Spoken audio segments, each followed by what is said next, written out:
So when the estrogen is falling, this is also making it harder on the system, the body, to do what it was naturally created to do. So it does lead to insulin resistance. Age, it just kind of tends to go there for us, and it makes it harder to manage blood sugar levels. And this is why so many women experience increased blood sugar fluctuations, the weight gain, and changes in insulin needs, meaning we need more as we are going through midlife. So the key connection is estrogen improves insulin sensitivity. So when estrogen levels drop beginning in perimenopause and into menopause and beyond, because menopause, once you're there, you're there. There is no end to menopause. Insulin resistance will increase.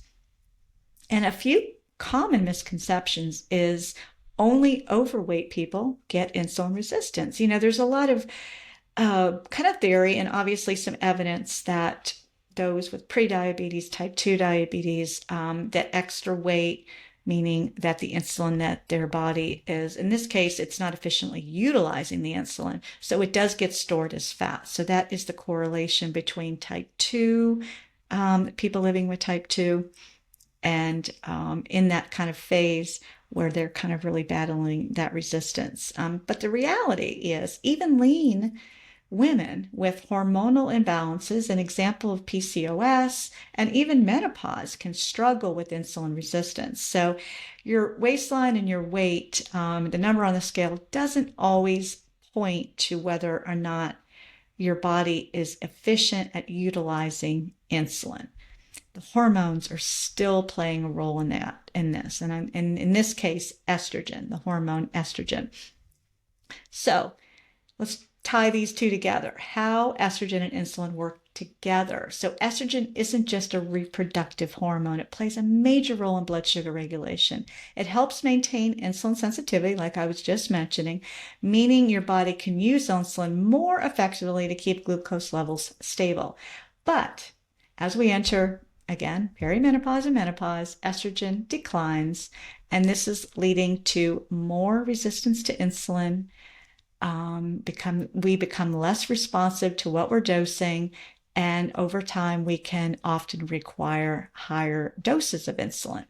So another thing it does, and this connection again, is we have more frequent blood sugar swings. So you might notice more highs, more lows, and more unpredictability in your diabetes management when, again, that normal 28-day cycle that we are used to in our reproductive years are now suddenly not happening anymore. So that up and down of hormones, it mirrors the up and down or the roller coaster of blood sugar, and the two really do go hand in hand.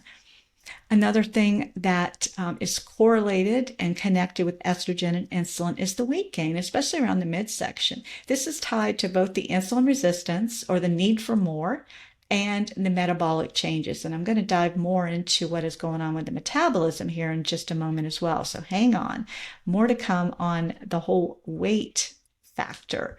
Another thing that happens is higher risk of cardiovascular disease with less estrogen. Cholesterol levels go up, and heart health can take a hit as well. So again, cardiovascularly, we're not getting that support. Estrogen is such an amazing, vital hormone that all receptors in the body really love and want to function and to be at their best with. And when, again, it's depleted, the signs start to show. So for women with type 1 diabetes, this hormonal shift can feel like your body is working against you, right? It's like all the things you've always done are no longer working.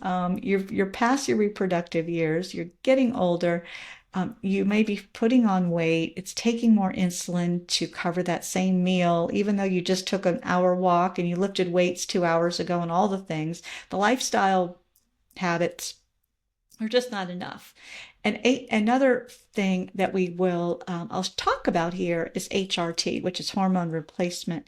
And this can be a life-changing solution. So it's definitely can be part of that missing piece that can really bridge the gap and really end the suffering for many of us. And some more common misconceptions about menopause weight gain is it just about eating too much. And that's it's not a calorie in, calorie out type of a theory, especially when we have all these other hormones that are playing into the mix. Again, insulin and estrogen, two hormones that need to work together to help our metabolism, to help us utilize insulin and to keep the levels down so that we don't require as much. And that is what is pointing to weight gain, not necessarily just because you are getting older and that you are, in theory, technically, in menopause. So the reality is it's often hormonal shifts driving insulin resistance. So the lifestyle adjustments